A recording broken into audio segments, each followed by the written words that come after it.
Well, they're going to hit the ground running. No getting used to a manager, a manager getting used to the players. He's been there for 8 years. He knows everybody, what makes everybody successful. They know him. You know, things might be a little more rigid from a discipline standpoint with Walt because he's a little more hard line than Snit was. But I don't think you'll see that much of a difference.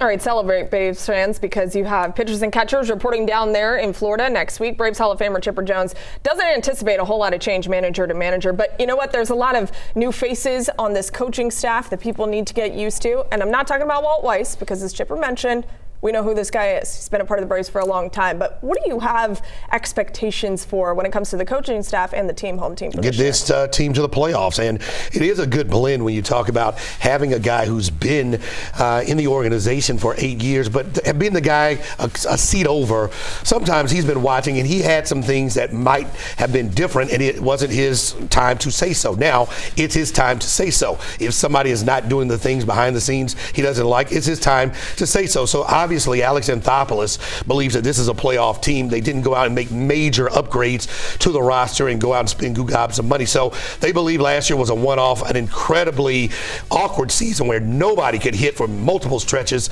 of the season. And so getting to the postseason is just the bottom line. And I don't think now it matters if you do it winning the division or being a wild card team, just getting to the postseason and having that opportunity to make the run to another World Series. And injuries have been such a big issue for this team, not just last year, but the year prior as well. So if these guys are healthy, already too. I know, probably as we're talking, we're also jinxing somebody else. This is how it works with the Braves team. But if they can stay healthy, this is a postseason team without a doubt in my mind. Now, one thing that a lot of people are doubting is whether or not the baseball season will even happen next year. Here's Chipper's thoughts on that. The owners are probably getting, it's my feel anyway, that the owners are getting painted into a corner where they're going to have to lock the players out at some point. We, as a group with the Players Association, have never agreed to a salary cap.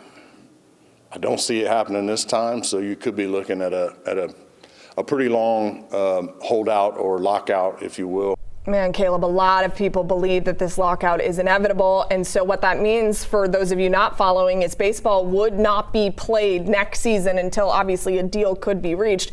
Money is a big issue in baseball right now, and it does seem as though the players and the owners are going to have to find some common ground, and it may not happen. What are the odds a lockout actually happens next year? Yeah, I think it's highly likely because you found yourself in a position. Look, I don't think we would have this conversation had the Dodgers not won the World Series. I mean, they were inches away from it being the Blue Jays, and maybe this wouldn't be as big of a discussion. They did, however, they do have that massive payroll. They do have all these deferrals, and then they brought in more talent in the offseason. And so that's making people irate, and the conversation is being had on television, and it's kind of being thoroughly discussed. And so it feels like they're getting to a position where now they have the fans on board of we do need a salary cap because this is how, you know, the most competitive teams can be out there. And I think Braves fans might feel this way as well, even though of like, you know, so we're not just one opportunity to win and then, oh, we've got to look at the Dodgers putting together a dynasty. It's an unfortunate, you know, kind of situation. You can't have all the can'ts. You can't have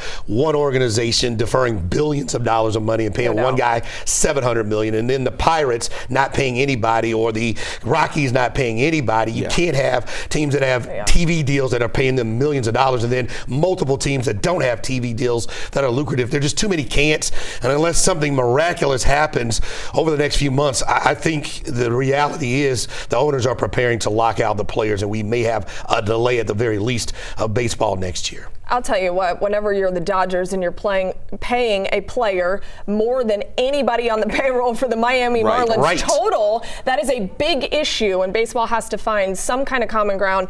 Doesn't seem like that's going to happen next year, which is very unfortunate, so enjoy baseball while it lasts, not to be pessimistic.